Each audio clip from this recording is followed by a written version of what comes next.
L'institution financière BIC a procédé ce jeudi à l'ouverture de leur deuxième agence au sud de Moroni. La cérémonie d'ouverture a vu la présence de plusieurs personnalités du pays, des ministres, des directeurs généraux et d'autres représentants des institutions financières de notre pays. Le directeur de la BIC n'a pas manqué dans son allocution de parler de l'intérêt attendu pour l'ouverture d'une telle agence.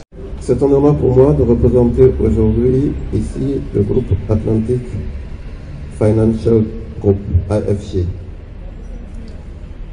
C'est un honneur pour moi parce que les Comores sont un pays important pour nous, important pour notre groupe, et je vous l'expliquerai un peu tout à l'heure. C'est important parce que Atlantic Financial Group et le groupe Atlantique de façon plus générale croit en l'avenir de l'Afrique. Notre groupe croit au développement de l'Afrique. Et notre groupe ne s'arrête pas à croire en son avenir comme certains le proclament tous les jours. Notre groupe travaille à ce que déjà l'Afrique soit le présent, soit dans le présent, que l'Afrique marque le présent. Et pour cela, nous travaillons tous les jours à accompagner tous les acteurs économiques à travers le continent. Et notre groupe n'est pas un groupe nouveau. Même si vous n'en avez entendu parler que récemment, notre groupe a une histoire. Du côté de Sedali Sedchahan, ministre des Finances et du Budget, a insisté sur l'importance de l'État d'accompagner la BIC pour son évolution. Je voudrais de prime abord féliciter le DG de la BIC Comores, ainsi que le groupe AFG dignement représenté ici par son DG, M. Sonléo, pour cette belle initiative qu'il vient de concrétiser avec l'ouverture de cette troisième agence à Moroni. Nous constatons avec satisfaction une volonté réelle visant à améliorer l'offre de services et rapprocher la banque de ses usagers, ce qui aura entre autres conséquences l'amélioration du taux de bancarisation de notre économie. Trouver en ces quelques mots l'expression de notre satisfaction. Par ailleurs, nous encourageons la BIC ainsi que toutes les autres institutions bancaires à soutenir les initiatives entrepreneuriales en reconsidérant les a priori pour adopter de nouvelles procédures plus souples et abordables au bénéfice des porteurs de projets innovants notamment. Certes, des mesures prudentielles doivent être observées par les banques, mais sans pour autant en faire des murs infranchissables, érigés entre elles et leurs usagers. Car notre pays a trop longtemps souffert d'une attitude conservatrice préjudiciable à son épanouissement économique. À la fin de la cérémonie, la BIC a procédé à la signature d'une convention de partenariat avec l'UCCA, une convention qui vise à faciliter les agents de l'UCCA dans leurs affaires avec la banque. Shamsuddin Ahmed, président de la Chambre des commerces au niveau de l'Union, revient sur l'objectif de leur signature. D'abord, je remercie le directeur général et toute son équipe de la BIC, groupe AFG, d'avoir bien voulu nous inviter dans cette ouverture d'une filiale de la BIC vers le sud de Moroni.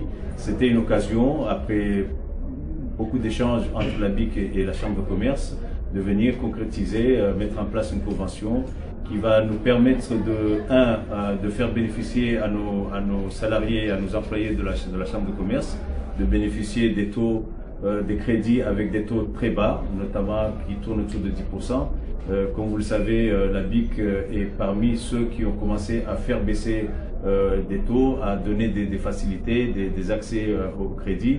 Donc nous voulons aujourd'hui faire bénéficier à nos employés de la Chambre de commerce de ces facilités. La deuxième, qui est pour moi le plus important, c'est le fait qu'aujourd'hui, sur des projets structurants, on a beaucoup échangé avec M. Gervais Atta, dans le sens où la Chambre de commerce doit investir sur des infrastructures qui permettront de faciliter l'exploitation, le travail de nos opérateurs économiques. Notamment, nous sommes en train de discuter, de voir l'idée de mettre en place, construire un hangar au niveau de la douane, qui est un entrepôt pour nos opérateurs économiques, notamment pour faciliter aussi le travail des transitaires, qu'on peut regrouper à travers ce hangar, mais aussi, dès lors que les marchandises arrivent, ils peuvent dépoter ces marchandises et les mettre dans son hangar où chacun a son petit magasin, ce qui va d'abord réduire les coûts, notamment les coûts de magasinage et autres, et la sécurité aussi de ces marchandises, mais aussi à ce que le client, à tout moment, il peut aller le chercher sans pour autant attendre que telle ou telle personne ait payé le transport ou pas, mais c'est le transitaire qui va enfin pouvoir gérer de manière calme, avec sérénité, c'est les marchandises auxquelles il avait la responsabilité. Nous avons d'autres projets, le projet de village artisanal.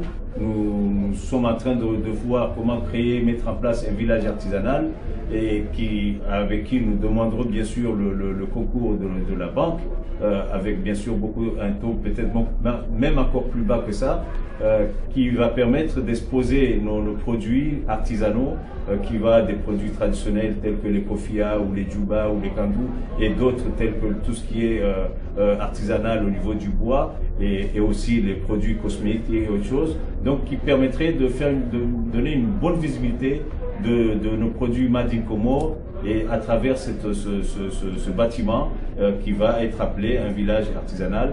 Donc nous sommes en train de discuter, nous espérons que d'ici les 4 ans ou 5 ans, on pourrait mettre en place ces projets. Du côté du directeur de la BIC, il a insisté sur l'importance de leur partenariat avec la Chambre de commerce. J'ai été très impressionné par ce que j'ai vu ce matin. J'ai vu une mobilisation autour de nous des autorités nationales. Nous avons eu un représentant de son Excellence, M. le Président de la République, son conseiller privé. Nous avons eu 2 ministres importants, également importants pour le pays, importants pour nous. Notre ministre du Tel, le ministre du Budget. Nous avons eu le président de son nom, nous avons eu des DG, des directeurs généraux de société. Nous avons eu des personnalités qui sont influentes dans l'économie nationale et toutes ces personnes ont trouvé le temps de venir passer cette matinée avec nous. C'est un signe, c'est un symbole. Ça traduit ce que déjà j'ai ressenti depuis 4 jours que nous sommes là. Lors de toutes nos visites qu'on a été faire avec M. le directeur général de la BIC Comores, nous avons été reçus par les autorités, nous avons été reçus par des clients. J'ai eu l'occasion d'interagir avec les personnels de banque, avec les personnes. Nous avons aussi l'occasion de visiter en juin hier et de parcourir l'île d'Antoine jusqu'à Lobby, Somalia, Morélie. Et les impressions que j'ai de ce pays sont très bonnes.